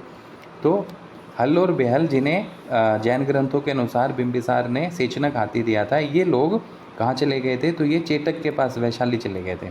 ठीक है ना, चेटक के पास। तो क्वेश्चन नंबर 38 का सही जवाब क्या हो जाएगा, क्वेश्चन नंबर 38 का सही जवाब हो जाएगा ऑप्शन नंबर सी। अब अगला सवाल और अच्छा है और इंटरेस्टिंग है। अगला सवाल क्या कहता है, सवाल ये कहता है कि भाई अजातशत्रु ने वैशाली पे आक्रमण क्यों किया था। ठीक है, अजातशत्रु ने वैशाली के ऊपर आक्रमण क्यों किया था। तो वैशाली में कौन रहते थे, लिच्छवी। ठीक है, वैशाली में कौन रहते थे, लिच्छवी। तो जो लिच्छवी थे, इन लिच्छवियों के बीच में फूट डालने का काम किसने किया था, अजातशत्रु के एक मंत्री ने, जिसका नाम था वशकार। ठीक है, दूसरा मंत्री जो था उसका नाम सुनिधि था। तो अजातशत्रु ने किस वजह से आक्रमण किया, तो आक्रमण इसलिए किया था क्योंकि जो हल और बेहल है, ठीक है, ये कहाँ चले गए थे, वैशाली या लिच्छवी, वैशाली के लिच्छवियों के पास चले गए थे। ठीक है, इस बात को लेकर अजातशत्रु ने गुस्से में वैशाली के ऊपर आक्रमण किया था। तो अजातशत्रु ने वैशाली पे आक्रमण क्यों किया, हल और बेहल विवाद के कारण अजातशत्रु ने वैशाली के ऊपर आक्रमण किया था। तो क्वेश्चन नंबर 39 का सही जवाब हो जाएगा ऑप्शन नंबर सी। लिच्छवियों से सुरक्षा के लिए अजातशत्रु ने क्या करवाया। ठीक है, ये सवाल अच्छा है। लिच्छवियों से सुरक्षा के लिए अजातशत्रु ने क्या करवाया था, पाटलिपुत्र बसाया था क्या, राजगृह का दुर्गीकरण करवाया था क्या, नई सेना बनाई थी या नई राजधानी बनाई थी। ठीक है, तो लिच्छवियों से सुरक्षा के लिए अजातशत्रु ने क्या किया था, राजगृह का दुर्गीकरण यानी फोर्टिफिकेशन करवा दिया था राजगृह का, ये याद रखेंगे। ठीक है ना। राजगृह का दुर्गीकरण, राजगीर क्या थी, तो राजगृह जो थी या राजगीर ये मगध की राजधानी थी, ठीक है। तो इसके चारों तरफ किलेबंदी करवाने का काम किसने किया था, अजातशत्रु ने किया था। क्यों किया था भाई, इसलिए किया था क्योंकि उसे लिच्छवियों के आक्रमण का भय था। तो लिच्छवियों से सुरक्षा के लिए अजातशत्रु ने राजगृह का दुर्गीकरण करवाया था। तो क्वेश्चन नंबर 40 का सही जवाब हो जाएगा option number B. Question number 41 क्या कहता है, पाटलिपुत्र की महत्ता सर्वप्रथम किसने पहचानी थी, यानी किसने पाटलिपुत्र की इंपॉर्टेंस को पहचाना था, ठीक है। तो पाटलिपुत्र की स्थापना करने वाला था उदयन। उदयन ने पाटलिपुत्र की स्थापना की थी, और कहाँ पे स्थापना की थी, तो सोन और गंगा नदियों के संगम पे पाटलिपुत्र नामक शहर बसाया था किसने, उदयन ने, ठीक है। तो पाटलिपुत्र शहर किसने बसाया, उदयन ने बसाया था, ठीक है। कब बसाया था, तो जब उदयन शासक बनता है हर्यक वंश का या मगध का, तो अपने शासनकाल के चौथे वर्ष में उदयन ने क्या किया था, पाटलिपुत्र शहर की स्थापना करवाई थी सोन और गंगा नदी के संगम पे, ठीक है। अब सवाल आता है कि पाटलिपुत्र की महत्ता सर्वप्रथम किसने पहचानी, सबसे पहले किसने जाना कि पाटलिपुत्र जो जगह है ना उसकी एक स्ट्रेटेजिक इम्पोर्टेंस है, और इस इलाके इस जगह को आने वाले टाइम में मगध की कैपिटल बनाया जा सकता है, ठीक है। तो सबसे पहले जिस इंसान ने, जिस हर्यक वंश के जिस शासक ने पाटलिपुत्र की महत्ता को पहचाना था उसका नाम था अजातशत्रु। तो क्वेश्चन नंबर 41 का सही जवाब क्या हो जाएगा, ऑप्शन नंबर सी, कि अजातशत्रु ने सबसे पहले पाटलिपुत्र के महत्व को समझ लिया था। और पाटलिपुत्र शहर की स्थापना करने वाला जो था वो कौन था, उदयन था, जिसने पाटलिपुत्र को अपनी राजधानी भी बनाया था। तो क्वेश्चन नंबर 41 का सही जवाब है option number C. Question number 42 क्या कहता है, पाटलिपुत्र दुर्ग का निर्माण किसने करवाया। तो भाई देखो, जिसने पाटलिपुत्र की महत्ता को समझ लिया था वही वहाँ पे क्या करवाएगा, वहाँ पे एक फोर्ट का कंस्ट्रक्शन करवाएगा, एक दुर्ग, एक किले का निर्माण करवाएगा, ठीक है। तो पाटलिपुत्र दुर्ग का निर्माण किसने करवाया था, तो पाटलिपुत्र दुर्ग का निर्माण अजातशत्रु ने करवाया था, ये याद रखेंगे। क्वेश्चन नंबर 42 का सही जवाब क्या है, ऑप्शन नंबर बी, अजातशत्रु ने पाटलिपुत्र दुर्ग का निर्माण करवाया। अजातशत्रु ने पाटलिपुत्र की महत्ता को स्वीकार किया, महत्ता को पहचाना, ठीक है। तो क्वेश्चन नंबर 42 का सही जवाब क्या हो जाएगा, ऑप्शन नंबर बी, कि पाटलिपुत्र दुर्ग का निर्माण अजातशत्रु ने करवाया था। क्वेश्चन नंबर 43 क्या कहता है, ये तो हम अभी डिस्कस कर चुके हैं। 43 ये कहता है, पाटलिपुत्र नगर की स्थापना किसने की थी, यानी पाटलिपुत्र शहर या नगर इसको किसने बसाया था। तो अभी मैंने बताया उदयन ने अपने शासनकाल के चौथे वर्ष में क्या किया था, पाटलिपुत्र नगर की स्थापना की थी।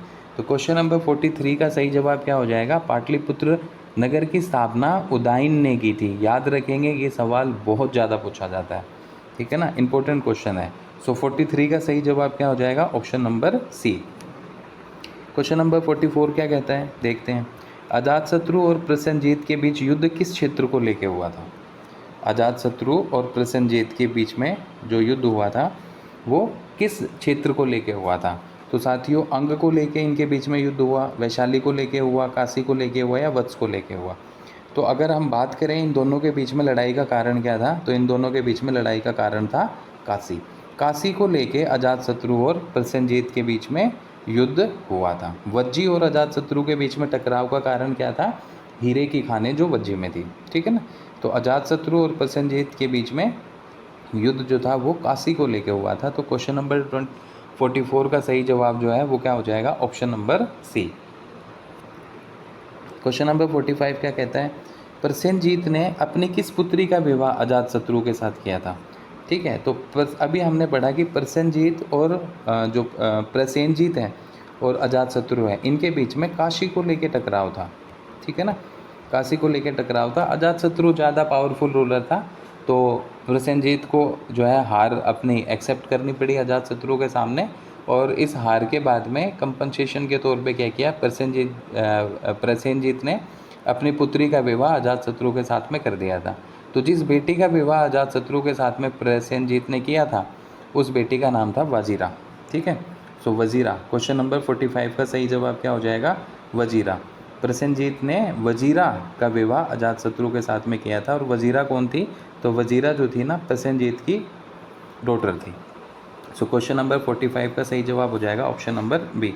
वजीरा के विवाह में दहेज के रूप में क्या दिया गया था, तो अभी हमने पढ़ा कि भी काशी को लेके टकराव था प्रसेनजीत और अजातशत्रु के बीच में। प्रसेनजीत और अजातशत्रु के बीच में टकराव का कारण काशी था। तो जाहिर सी बात है, जब वो अपनी बेटी की शादी, वजीरा की शादी अजातशत्रु के साथ करेगा तो वो बदले में क्या देगा, तो वो बदले में देगा काशी के गांव। ठीक है, तो क्वेश्चन नंबर 46 का सही जवाब क्या हो जाएगा, ऑप्शन नंबर सी। काशी के जो गांव थे ये दहेज के तौर पे दिए गए थे अजातशत्रु को, जब प्रसेनजीत ने अपनी बेटी वजीरा की शादी की थी।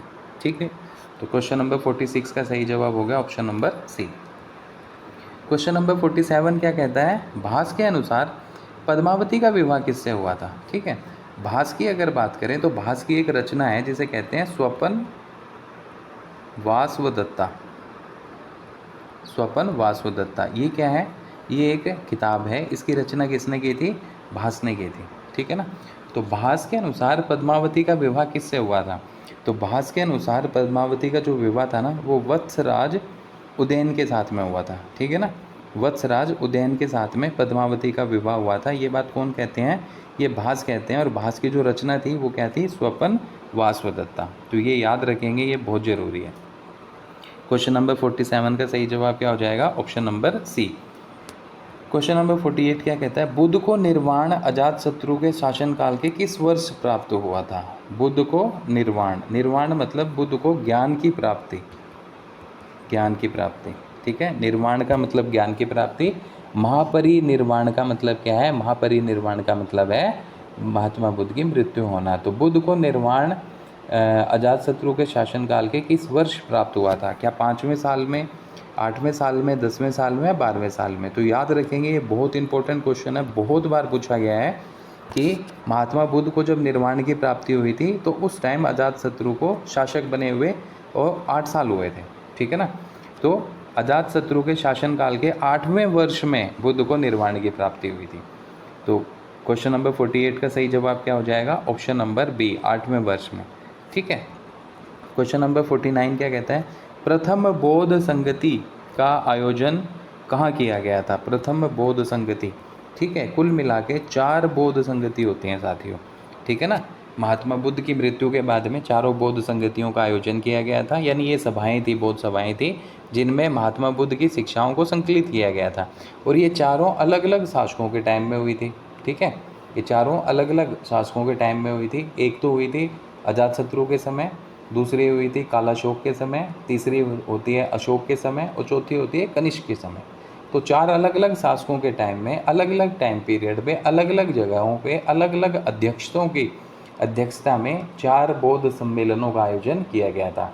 तो पहले बौद्ध संगति का आयोजन कहाँ किया गया था, तो पहली बौद्ध संगति का आयोजन किया गया था सप्तपर्णी गुफा, राजगीर में। ठीक है ना, तो राजगृह में जो सप्तपर्णी गुफा थी वहाँ पे पहली बौद्ध संगति का आयोजन किया गया था। मोस्ट इम्पोर्टेंट क्वेश्चन है, अच्छे से ध्यान में रखें, ये सवाल पूछा जाता है। तो प्रथम बौद्ध संगति कहाँ आयोजित की गई थी, तो राजगृह में की गई थी। राजगृह में कौन सी जगह, सप्तपर्णी गुफा में आयोजित की गई थी। और इस समय शासक कौन था, तो ये अजातशत्रु के शासनकाल में आयोजित की गई थी। तो क्वेश्चन नंबर 49 का सही जवाब है option number C. Question number 50 क्या कहता है, प्रथम बौद्ध संगति का आयोजन बुद्ध के किस घटना के बाद में हुआ था। ठीक है, प्रथम बौद्ध संगति का आयोजन बुद्ध के जीवन से संबंधित किस घटना के बाद में हुआ था। क्या बुद्ध के जन्म के बाद में पहली बौद्ध संगति का आयोजन हुआ था, बिल्कुल नहीं। क्या बुद्ध के ज्ञान प्राप्ति यानी निर्वाण जब बुद्ध ने प्राप्त कर लिया था उस समय पहली बौद्ध संगति का आयोजन हुआ था क्या, बिल्कुल नहीं। ठीक है, धर्मचक्र परिवर्तन का मतलब क्या है, पहला उपदेश, महात्मा बुद्ध का पहला उपदेश जो है उसको बौद्ध ग्रंथों में क्या कहा गया, धर्मचक्र परिवर्तन के नाम से जाना गया था। और पहला उपदेश जो है महात्मा बुद्ध ने सारनाथ में दिया था। ये सवाल बहुत पूछा जाता है, जब हम बुद्धिज़्म के क्वेश्चंस करेंगे तो उसमें आपके सामने ये सवाल आएंगे। तो महात्मा बुद्ध ने अपना पहला उपदेश कहाँ दिया था, सारनाथ में दिया था। और बौद्ध ग्रंथों में इस घटना को किस नाम से जाना जाता है, धर्मचक्र परिवर्तन के नाम से जाना जाता है। और जब महात्मा बुद्ध की मृत्यु हो गई थी तो बौद्ध ग्रंथों में इस घटना का उल्लेख किया गया है महापरिनिर्वाण के नाम से, जब भगवान बुद्ध को सर्वोच्च ज्ञान की प्राप्ति हो गई थी।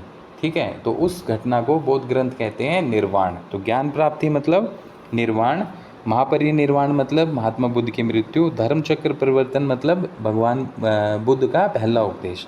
ठीक है, तो पहली बौद्ध संगति, तो मैंने आपको बताया था कि जो बौद्ध संगतियाँ हैं ये कुल कितनी थी, 4 थी, और इन चारों का आयोजन अलग अलग जगहों पे किया गया था। पहली बौद्ध संगति का आयोजन अजातशत्रु के शासनकाल में राजगीर के अंदर जो सप्तपर्णी गुफा है वहाँ पे इसका आयोजन किया गया था।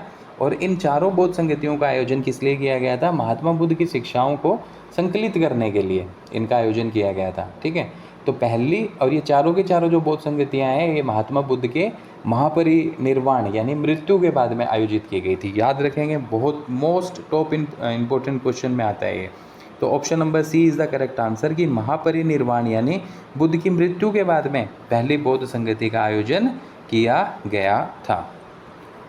क्वेश्चन नंबर 51 क्या कहता है, 51 छोटी सी बात ये पूछता है कि भाई जो दिग् निकाय है, दिग् निकाय क्या था, दिग् निकाय एक बौद्ध ग्रंथ था, के अनुसार अजातशत्रु ने बुद्ध के अस्थि अवशेषों में हिस्सेदारी किस आधार पर मांगी। अजातशत्रु जिसके शासनकाल में पहली बौद्ध संगति का आयोजन किया गया, सप्तपर्णी गुफा राजगीर में आयोजन किया गया था।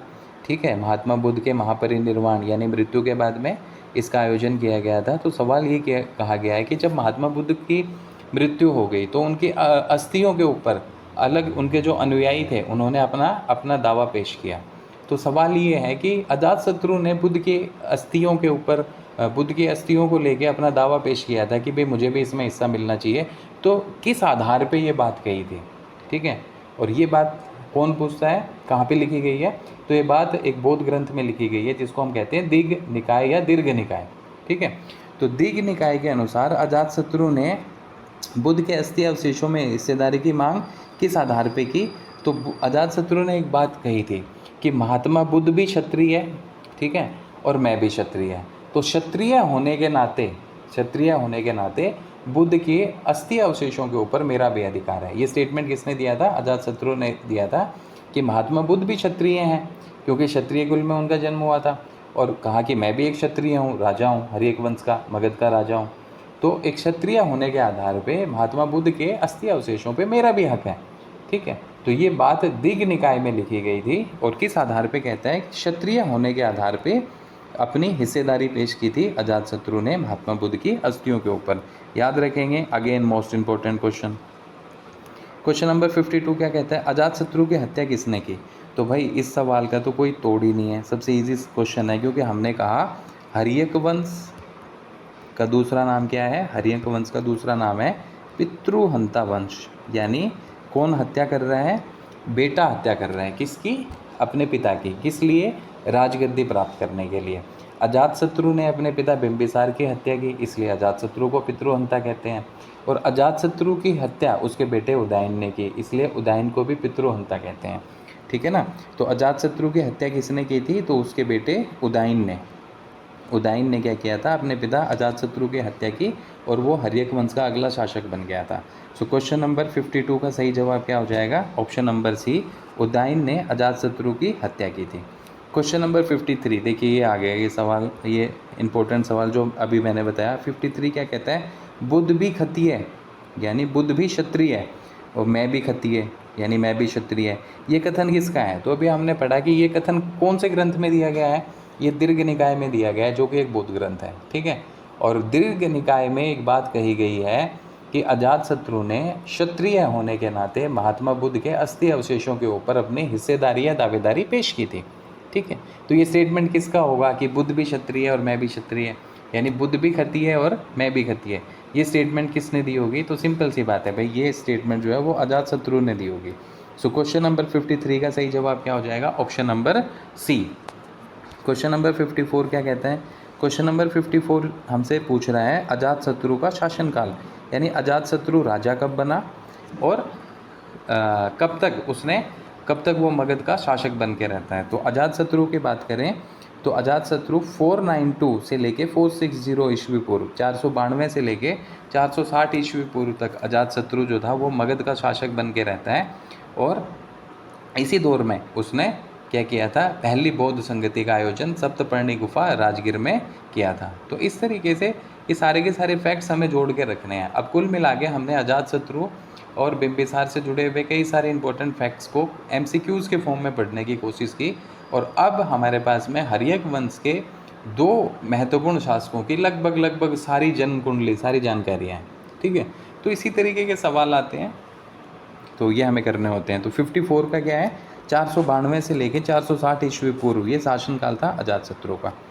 अब क्वेश्चन नंबर 55 क्या कहता है, उदाइन को गार्गी संहिता में क्या कहा गया। उदाइन की अगर बात करें तो गार्गी संहिता क्या है, तो गार्गी संहिता जो है साथियों ये एक दस्तावेज, एक ग्रंथ है। इस ग्रंथ में उदाइन कौन है, ये अजातशत्रु का बेटा है जिसने अजातशत्रु की हत्या की, और इसको भी पितृहंता कहा जाता है। उदाइन कौन है, ये वही उदाइन है जिसने पाटलिपुत्र शहर की स्थापना की थी।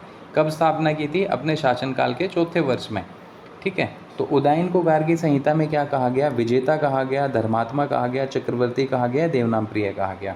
तो उदाइन को गार्गी संहिता में धर्मात्मा कहा गया था, ठीक है ना, याद रखेंगे। उदाइन को गार्गी संहिता में क्या कहा गया, धर्मात्मा। तो क्वेश्चन नंबर 55 का सही जवाब क्या हो गया, option number B. Question number 56 क्या कहता है, उदाइन ने पाटलिपुत्र की स्थापना कहाँ की। तो मैंने ये आपको बताया था कि उदाइन ने पाटलिपुत्र की स्थापना 2 नदियों के संगम पे की थी। एक तो थी गंगा और दूसरी थी सोन। तो सोन और गंगा नदी के संगम पे एक शहर बसाया था उदाइन ने, जिसका नाम क्या था, पाटलिपुत्र, ठीक है, पाटलिपुत्र जिसका नाम था। अपने शासनकाल के 4थे वर्ष में इस शहर की स्थापना की थी। और पाटलिपुत्र को पहले कुसुमपुर भी कहते थे, ठीक है, कुसुमपुर भी कहते थे, पाटलीग्राम भी कहते थे, कई सारे नाम हैं। तो उदाइन ने पाटलिपुत्र की स्थापना कहाँ की थी, गंगा और सोन नदियों के संगम पे। क्वेश्चन नंबर 56 का सही जवाब हो जाएगा ऑप्शन नंबर बी।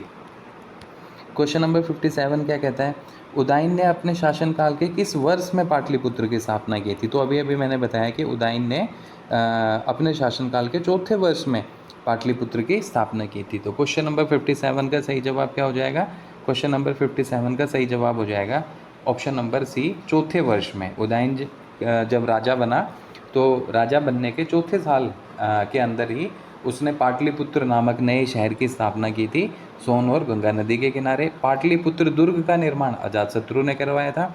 पाटलिपुत्र की महत्ता को सबसे पहले अजातशत्रु ने पहचाना था, ठीक है। तो उदाइन ने अपने शासनकाल के 4थे वर्ष में पाटलिपुत्र शहर की स्थापना की थी। पाटलिपुत्र का प्राचीन नाम क्या था, तो मैंने आपको बताया पाटलीग्राम भी कहते हैं और कुसुमपुर भी कहते हैं, याद रखेंगे, ये बहुत ज़रूरी है, ये क्वेश्चन बहुत इंपॉर्टेंट है।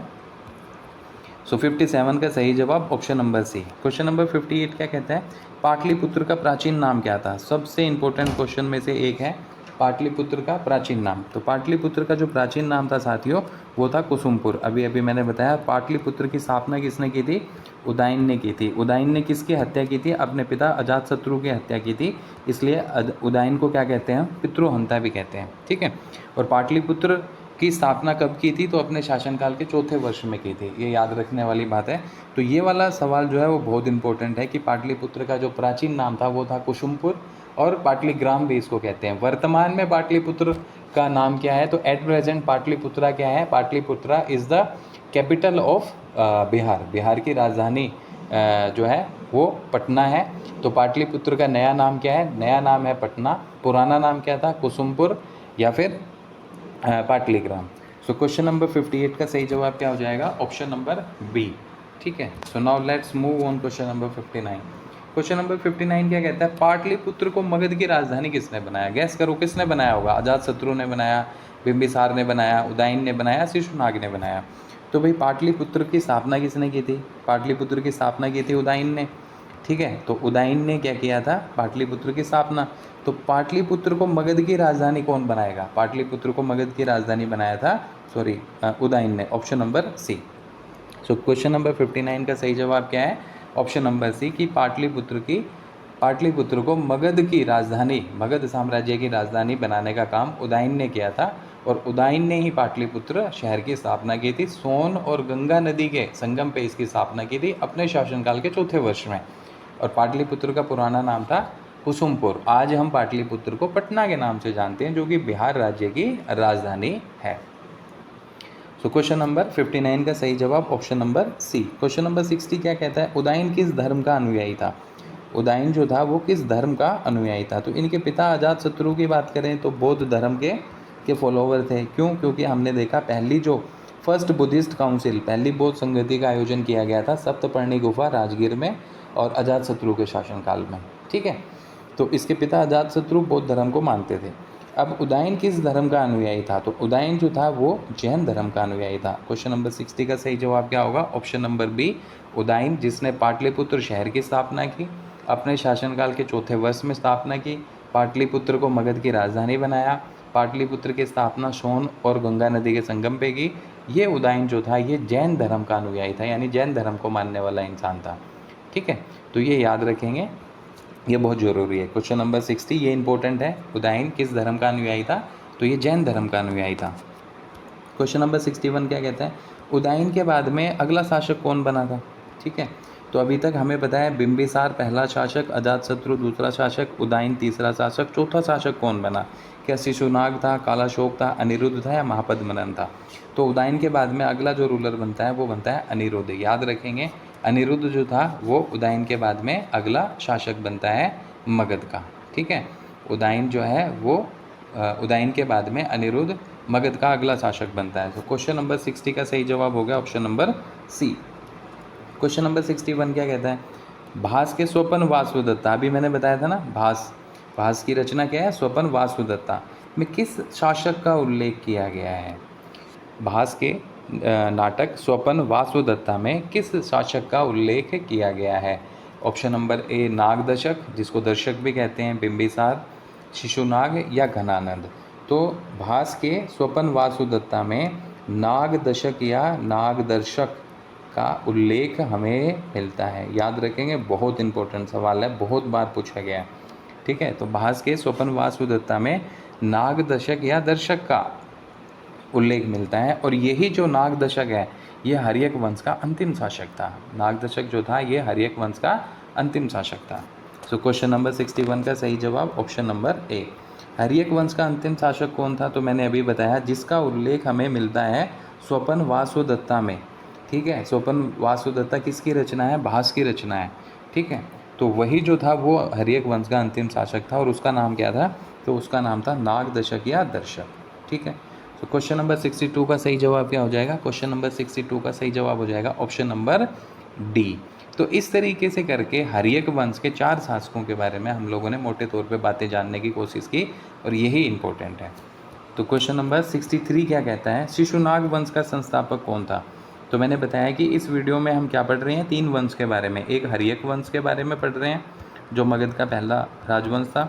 हर्यक को रिप्लेस किया था नागवंश ने, और नागवंश को रिप्लेस किया था नंदवंश ने, नंदवंश को रिप्लेस किया था मौर्य वंश ने। ठीक है, मौर्य वंश ने। तो ये चारों का एक सीक्वेंस है। तो शिशुनाग वंश का संस्थापक कौन था? छोटा सा सवाल है, बड़ा प्यारा सा सवाल है। शिशुनाग वंश का जो संस्थापक था साथियों वो था शिशुनाग। ठीक है, याद रखेंगे, शिशुनाग वंश का जो संस्थापक था वो कौन था? शिशुनाग था। तो क्वेश्चन नंबर 63 का सही जवाब हो जाएगा option number C. Question number 64 क्या कहता है? क्वेश्चन नंबर 64 ये कहता है कि भाई शिशुनाग ने किन राज्यों को मगध में मिलाया था? शिशुनाग कौन है? ये संस्थापक है। किसका संस्थापक है? नागवंश का संस्थापक है। ठीक है ना, नागवंश का संस्थापक है कौन? शिशुनाग। किन राज्यों को मगध में मिलाया था? तो भाई इसने अवंती और वत्स, ठीक है ना, अवंती और वत्स, इन दोनों राज्यों को मगध में मिला के मगध का साम्राज्य विस्तार किया था। तो याद रखेंगे, शिशुनाग ने अवंती और वत्स इन दोनों राज्यों को मगध में मिलाया था और मगध का क्षेत्र विस्तार किया था। सो 64 का सही जवाब option number C. Question number 65 क्या कहता है? वज्जियों पर नियंत्रण रखने के लिए शिशुनाग ने दूसरी राजधानी कहाँ बनाई? वज्जियों पर नियंत्रण रखने के लिए तो पहली राजधानी क्या है? पाटलिपुत्र, है ना। दूसरी राजधानी क्या होगी अब? वैशाली। ठीक, तो याद रखेंगे, वज्जियों पर नियंत्रण रखने के लिए शिशुनाग ने वैशाली को नागवंश की दूसरी राजधानी बनाया था। नागवंश का संस्थापक शिशुनाग था, नागवंश का संस्थापक शिशुनाग था, और इसने अवंती और वत्स दोनों क्षेत्रों को जीत के मगध साम्राज्य का क्षेत्र विस्तार किया था। तो याद रखेंगे, वज्जियों पर नियंत्रण रखने के लिए शिशुनाग ने वैशाली को अपने राजवंश की दूसरी राजधानी बनाया था। ठीक है, क्वेश्चन नंबर 66, अवंती के शासक अवंतीवर्धन को किसने पराजित किया था? तो अभी अभी हमने पढ़ा था कि भाई अवंती को और वत्स को, इन दोनों को मगध में किसने मिलाया था? तो भाई नागवंश के संस्थापक शिशुनाग ने मिलाया था। ठीक है, तो अवंती के शासक अवंतीवर्धन को किसने पराजित किया था? तो शिशुनाग ने पराजित किया था, याद रखेंगे। ठीक, ये भी हो सकता है शिशुनाग ने अवंती के किस शासक को पराजित किया था? तो शिशुनाग ने अवंती वर्धन को पराजित किया था। ये भी पूछा जा सकता है कि अवंती वर्धन जो था वो किस क्षेत्र का, किस राजवंश का शासक था? तो वो अवंती जनपद का शासक था। ठीक है, तो अवंती के शासक अवंती वर्धन को हराने का काम शिशुनाग ने किया था, जो कि नागवंश का संस्थापक था। सो क्वेश्चन नंबर 66 का सही जवाब क्या हो जाएगा? क्वेश्चन नंबर 66 का सही जवाब हो जाएगा साथियों option number C. Question number 67 क्या कहता है? प्राचीन भारत का प्रथम ऐतिहासिक शासक कौन था जिसे जनता ने चुना था? ये याद रखने वाला सवाल है, इंपॉर्टेंट क्वेश्चन है। प्राचीन भारत का पहला ऐतिहासिक शासक जिसे जनता ने चुना था, तो वो था शिशुनाग। ठीक है, प्राचीन भारत का पहला ऐतिहासिक शासक जिसको जनता ने चुना था, उसका नाम क्या था? शिशुनाग था। और शिशुनाग कौन था भाई? तो शिशुनाग नागवंश का संस्थापक था, और इसने अवध में अवंती और वत्स को मिलाया था, और अवंती के शासक अवंती वर्धन को हराने का काम किया था। ठीक है, और यही कारण है कि प्राचीन भारत का पहला ऐतिहासिक शासक इसे कहा जाता है। क्यों? क्योंकि आम जनता ने इसे अपना शासक के तौर पे चुन लिया था। ठीक है, सो प्राचीन भारत का पहला ऐतिहासिक शासक कौन हुआ? शिशुनाग, जिसे आम जनता ने चुना था। सो 65 का सही जवाब हो जाएगा option number C. Question number 66, पुराणों एवं दिव्यावदान में कालाशोक का नाम क्या मिलता है? कालाशोक नागवंश का ही शासक था। कालाशोक जो था नागवंश का ही शासक था। तो पुराणों और दिव्यावदान में कालाशोक का नाम क्या मिलता है? कालाशोक के टाइम में ही सेकंड बुद्धिस्ट काउंसिल, दूसरी बौद्ध संगति का आयोजन किया गया था, याद रखेंगे। ठीक है, कहाँ पे? वैशाली में। कालाशोक के समय दूसरी बुद्धिस्ट काउंसिल का आयोजन किया गया था। दूसरी बौद्ध संगति का आयोजन जो था वो कालाशोक के टाइम में किया गया था, जो कि नागवंश का शासक था, और वैशाली में इसका आयोजन किया गया था। ठीक है, वैशाली में पहली बौद्ध संगति का आयोजन राजगीर के सप्तपर्णी गुफा में किया गया था, और उस समय शासक कौन था? हर्यक वंश का अजातशत्रु। तो ये बहुत ज़रूरी चीज़ें हैं जो मैं फैक्ट्स बता रहा हूँ। अब सवाल क्या कहता है? पुराण और दिव्यावदान में कालाशोक का नाम क्या मिलता है? तो कालाशोक को पुराण और दिव्यावदान में कहा गया था काकवर्ण। ठीक है ना, पुराणों और दिव्यावदान में कालाशोक का क्या नाम मिलता है? काकवर्ण नाम मिलता है। ये सवाल बहुत सारे एग्जाम्स में पूछा गया है। सो क्वेश्चन नंबर 66, काकवर्ण किसे कहा गया? कालाशोक को। किन ग्रंथों में कहा गया? पुराणों में। पुराणों के अलावा दिव्यावदान में। ठीक है, कालाशोक कौन था जिसके टाइम में दूसरी बौद्ध संगति का आयोजन वैशाली में किया गया था? सो क्वेश्चन नंबर 66 का सही जवाब हो जाएगा option number B. Question number 67 क्या कहता है? देख लेते हैं जरा। क्वेश्चन नंबर 67 सिर्फ इतना कहता है, कालाशोक ने राजधानी कहाँ स्थापित की थी? कालाशोक कहाँ पे राजधानी स्थापित की थी? तो कालाशोक ने जो है पाटलिपुत्र को अपनी राजधानी बनाया था। कालाशोक ने पाटलिपुत्र को राजधानी बनाया था। ठीक है, और जो नागवंश का संस्थापक था, जिसका नाम क्या था? शिशुनाग। शिशुनाग ने क्या किया था? वैशाली को अपनी राजधानी बनाया था। ठीक है, उदयन ने पाटलिपुत्र को अपनी राजधानी बनाया था। तो कालाशोक ने क्या किया था? पाटलिपुत्र को जो है वो मगध की राजधानी बनाने का काम किया था। क्वेश्चन नंबर 67 का सही जवाब क्या हो जाएगा? 67 का सही जवाब हो जाएगा option number C. Question number 68 क्या कहता है? दूसरी बौद्ध संगति का आयोजन कहाँ हुआ था? दूसरी बौद्ध संगति, अभी मैंने आपको बताया, दूसरी वाली बुद्धिस्ट काउंसिल का आयोजन हुआ था कालाशोक के टाइम। ठीक है, कालाशोक कौन था? नागवंश का शासक। ठीक है, नागवंश का शासक जिसने पाटलिपुत्र को अपनी राजधानी बनाया था, जिसने पाटलिपुत्र को अपनी राजधानी बनाया था। ठीक है, तो दूसरी बौद्ध संगति का आयोजन कहाँ हुआ था? तो मैंने अभी बताया, पहली का राजगीर में हुआ था, दूसरी का वैशाली में हुआ था। तो दूसरी बौद्ध संगति का आयोजन कहाँ हुआ? वैशाली में। बहुत इंपॉर्टेंट क्वेश्चन है, याद रखेंगे। दूसरी बौद्ध संगति का आयोजन वैशाली में किया गया था। सो क्वेश्चन नंबर 68 का सही जवाब क्या है? क्वेश्चन नंबर 68 का सही जवाब है ऑप्शन नंबर सी। 69 क्या कहता है? दूसरी बौद्ध संगति कालाशोक के शासन काल में हुई। तो कालाशोक के शासनकाल के किस वर्ष में दूसरी बौद्ध संगति हुई थी भाई? ठीक है, शासनकाल का वर्ष पूछा गया है, तो बता दो, सिंपल सी बात है, 10वें वर्ष में हुई थी। दूसरी बौद्ध संगति का आयोजन कब किया गया था? दूसरी बौद्ध संगति का आयोजन किया गया था कालाशोक के शासनकाल के 10वें वर्ष में। तो 69 का सही जवाब क्या हो जाएगा? Option number B. और दूसरी बौद्ध संगति का आयोजन कहाँ किया गया था? वैशाली में, पहली का राजगीर के सप्तपर्णी गुफा में। इस टाइम अजातशत्रु शासक था और इस टाइम कालाशोक शासक था। अजातशत्रु हर्यक वंश का शासक था, कालाशोक नागवंश का शासक था। ठीक है, सो क्वेश्चन नंबर 69 का सही जवाब option number B. Question number 69 का सही जवाब क्या है? Option number B. Question number 70 क्या कहता है? हर्ष चरित्र के अनुसार कालाशोक की हत्या किसने की थी? हर्ष चरित्र की रचना की थी साथियों बाणभट्ट ने। बाणभट्ट ने हर्ष चरित्र की रचना की थी। ठीक है, बाणभट्ट ने क्या किया था? हर्ष चरित्र की रचना की थी। बाणभट्ट जो थे वो पुष्यभूति या वर्धन वंश के हर्षवर्धन के दरबार में थे। ठीक है, और इन्होंने हर्ष चरित्र की रचना की थी, यानी हर्ष की जीवनी लिखी थी। किसने? बाणभट्ट ने। ये भी इंपॉर्टेंट फैक्ट है, याद रखेंगे। बाणभट्ट ने हर्ष चरित्र लिखी थी, जो कि राजा हर्षवर्धन की जीवनी थी। और हर्षवर्धन जो था ये पुष्यभूति वंश या फिर वर्धन वंश का शासक था, जिसके शासनकाल में हवेनशांग भारत आया था। तो ये दोनों तीनों बातें इंपॉर्टेंट हैं। हर्ष चरित्र के अनुसार कालाशोक की हत्या किसने की? धनानंद ने की थी, चंद्रगुप्त मौर्य ने की थी, महापद्मनंद ने की थी या राक्षस ने की थी? तो हर्ष चरित्र के अनुसार कालाशोक की हत्या की थी महापद्मनंद ने। महापद्मनंद कौन था? He was the founder of Nanda dynasty in India. Nanda वंश का संस्थापक था महापद्मनंद, जिसने कालाशोक की हत्या की थी और नागवंश को रिप्लेस करके एक नया वंश की स्थापना की थी, जिसे हम कहते हैं नंद वंश। ठीक है, तो महापद्मनंद को नंद वंश का संस्थापक भी कहा जाता है। तो कालाशोक की हत्या किसने की? नंद वंश के महापद्मनंद ने की थी। और ये बात कहाँ लिखी गई है? तो ये बात बाणभट्ट ने जो हर्ष चरित्र लिखी थी, हर्ष चरित्र की रचना की थी, उसमें ये बात लिखी गई है। बाणभट्ट कौन थे? तो हर्ष के दरबारी थे, राजा हर्ष जो कि पुष्यभूति वंश या वर्धन वंश का शासक था। तो क्वेश्चन नंबर 70 का सही जवाब option number C, Mahapadmananda. Shishunaga वंश का अंतिम शासक कौन था? बड़ा अच्छा सवाल है, पहले और आखिरी से कई बार सवाल आते हैं।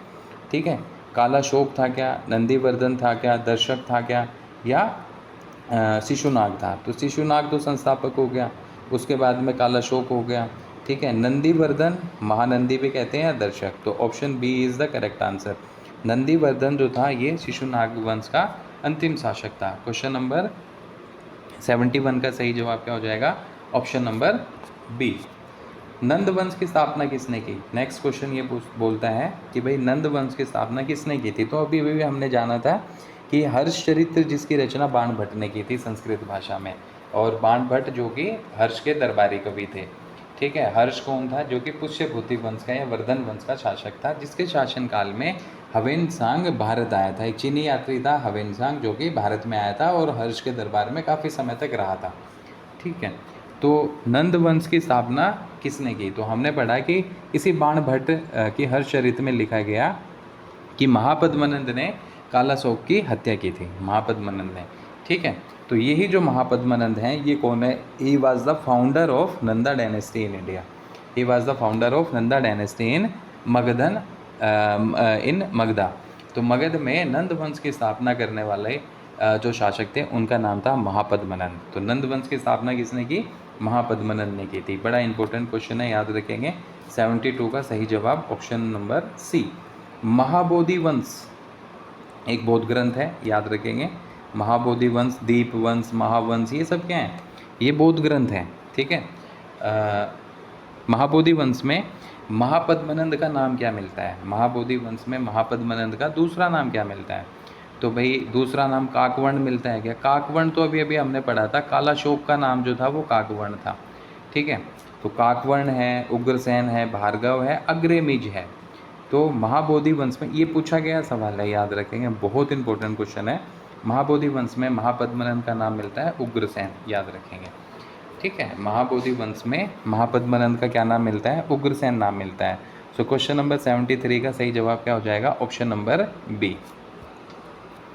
74 क्या कहता है? उत्तर भारत का प्रथम ऐतिहासिक सम्राट किसे कहा जाता है? भाई उत्तर भारत का पहला ऐतिहासिक सम्राट किसे कहा जाता है? महापद्मनंद को कहा जाता है पहला ऐतिहासिक सम्राट उत्तर भारत का। ठीक है, उत्तर भारत का पहला ऐतिहासिक सम्राट किसे कहा जाता है? महापद्मनंद को कहा जाता है। इन्होंने बहुत सारी उपाधियां धारण की थी, एक राट, सर्वछत्रांतक, ठीक है, अग्रमिज, इस तरीके से करके। ठीक है, क्षत्रियों का नाश करने वाले, सर्वछत्रांतक का मतलब होता है क्षत्रियों का नाश करने वाले। तो उत्तर भारत का पहला ऐतिहासिक सम्राट जो था वो कौन था? नंद वंश का संस्थापक, जिसे हम कहते हैं महापद्मनंद। तो महापद्मनंद को उत्तर भारत का पहला ऐतिहासिक सम्राट कहा जाता है। पुराणों में महापद्मनंद को क्या कहा गया? अगला सवाल बोलता है, पुराणों में महापद्मनंद को क्या कहा गया था? ठीक है। तो अभी हमने पढ़ा था दीपवंश में महापद्मनंद को उग्रसेन कहा गया था। तो पुराणों में महापद्मनंद को क्या कहा गया? पुराणों में क्षत्रियों का नाश करने वाला, क्षत्रियों के दर्प को का हरण करने वाला कहा गया था महापद्मनंद को। तो पुराणों में महापद्मनंद को क्या कहा गया? सर्व छत्रांतक कहा गया था। बहुत इंपॉर्टेंट है, असिस्टेंट प्रोफेसर लेवल के एग्जाम में भी ये क्वेश्चन पूछा गया है, याद रखेंगे। सो सर्व छत्रांतक जो है वो पुराणों में कहा गया किसको? महापद्मनंद को। ठीक है। क्वेश्चन नंबर 76, महापद्मनंद को दूसरे परशुराम का अवतार कहा जाता है। क्यों कहा जाता है? कौन सी उपाधि की वजह से महापद्मनंद को परशुराम का दूसरा अवतार कहा जाता है? तो मैंने कहा था महापद्मनंद ने बहुत सारी उपाधियां धारण की थी। ठीक है। उसी में से एक उपाधि थी भार्गव। ठीक, ये भार्गव उपाधि धारण करने के चलते महापद्मनंद को परशुराम का दूसरा अवतार भी कहा जाता है। महापद्मनंद को भार्गव उपाधि धारण करने के चलते परशुराम का दूसरा अवतार भी कहा जाता है। तो क्वेश्चन नंबर 76 का सही जवाब क्या हो जाएगा? 76 का सही जवाब हो जाएगा ऑप्शन नंबर बी, भार्गव उपाधि धारण करने के चलते महापद्मनंद को क्या कहा जाता है? परशुराम का दूसरा अवतार। क्वेश्चन नंबर 77 बहुत इंपॉर्टेंट क्वेश्चन है। ये इंपॉर्टेंट क्वेश्चन है। क्या है? हाथी गुम्फा अभिलेख। हाथी गुम्फा अभिलेख किसका है? खारवेल का।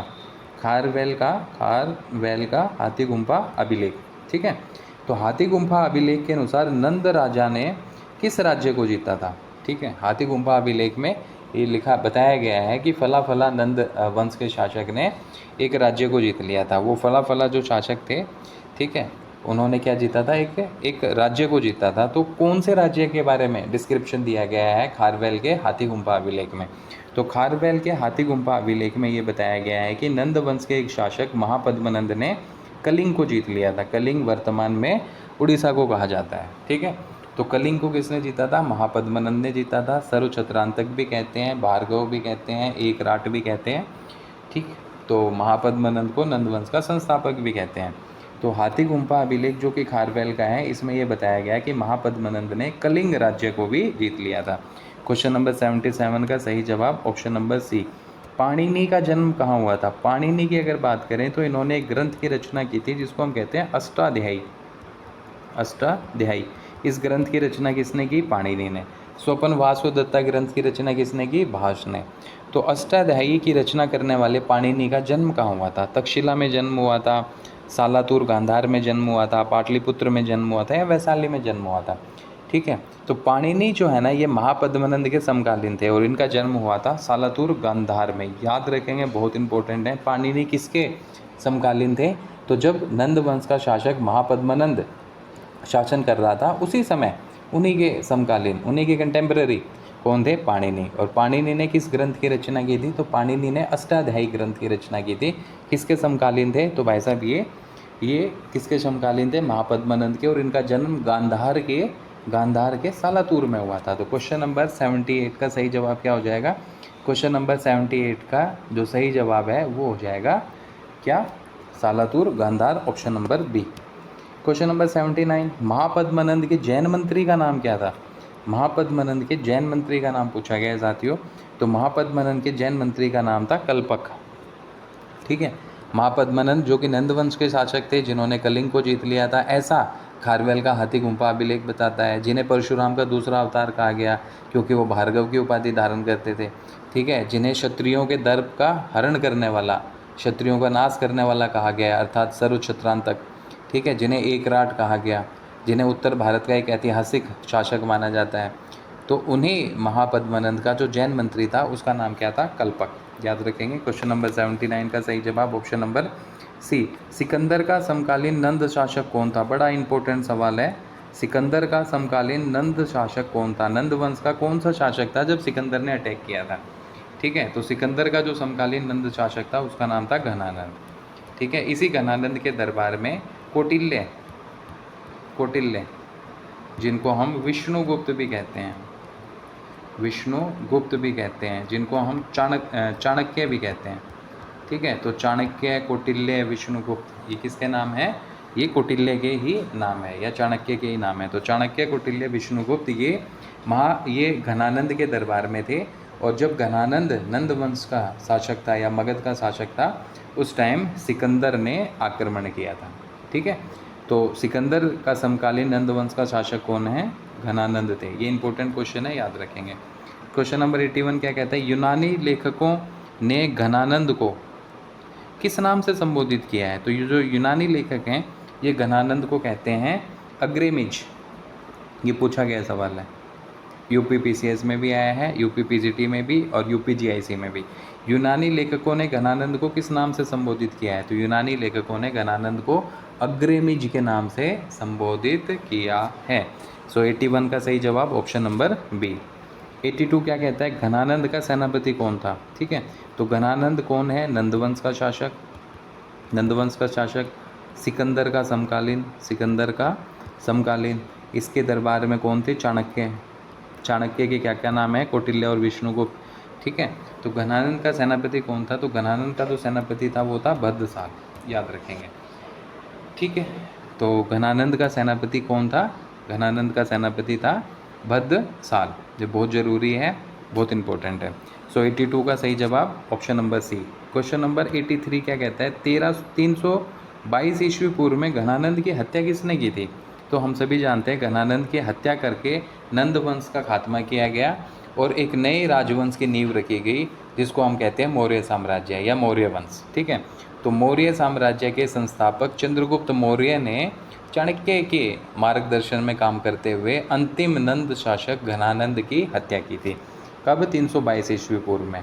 तो 322 ईस्वी पूर्व में घनानंद की हत्या किसने की थी, चंद्रगुप्त मौर्य ने नंद वंश के अंतिम शासक घनानंद की हत्या करके नंद वंश का पतन किया और मौर्य साम्राज्य की स्थापना की थी। सो क्वेश्चन नंबर 83 का सही जवाब ऑप्शन नंबर सी। नंद शासकों ने किस धर्म को संरक्षण दिया था। बड़ा अच्छा सवाल है, नंद शासकों ने किस धर्म को संरक्षण दिया था। तो जो नंद शासक थे, नंद शासकों ने बौद्ध धर्म को संरक्षण दिया, जैन को संरक्षण दिया, शैव धर्म को संरक्षण दिया है, वैष्णव धर्म को। तो जो नंद शासक थे इन्होंने जैन धर्म को संरक्षण दिया था, याद रखेंगे। क्वेश्चन नंबर 84 का सही जवाब option number B. Question number 85, Panini, Katyayani और पतंजलि, इनको सम्मिलित रूप से क्या कहा जाता है। पाणिनि, कात्यायनी और पतंजलि, इन्हें सम्मिलित या सामूहिक रूप से क्या कहा जाता है। तो भाई ये तीनों ही क्या थे, ये तीनों क्या त्रिरत्न थे, त्रिमूर्ति थे, त्रिमुनि थे या त्रिवेणी थे। तो इन तीनों को सामूहिक रूप से त्रिमुनि के नाम से जाना जाता है, याद रखेंगे। पाणिनि, कात्यायनी और पतंजलि को क्या कहा जाता है, त्रिमुनि। नेक्स्ट क्वेश्चन नंबर 86 क्या कहता है, मापतोल की नई प्रणाली नंदवंश के किस शासक ने प्रारंभ की थी। तो मापतोल की जो नई प्रणाली थी, जिसको नंदो प्रक्रम मानानी, ठीक है, नंदो परकमाणी मानानी, ये क्या है, ये नापतोल की नई प्रणाली थी। और इसको किसने शुरू किया था। तो इसको नंद वंश के शासकों ने शुरू किया था। ठीक है ना, नंदो प्रक्रमाणी मानानी जो है ये क्या थी, मापतोल की एक पद्धति थी, नई प्रणाली थी, नई व्यवस्था थी, जिसे नंद वंश के शासकों ने शुरू किया था। सो 86 का सही जवाब हो जाएगा ऑप्शन नंबर डी। नंद वंश का प्रथम शासक कौन था, बता दो जरा, नंद वंश का प्रथम शासक कौन था। नंद वंश का प्रथम शासक उग्रसेन, जिसको महापद्मनंद भी कहते हैं। ही was the founder of Nanda dynasty in Magadha.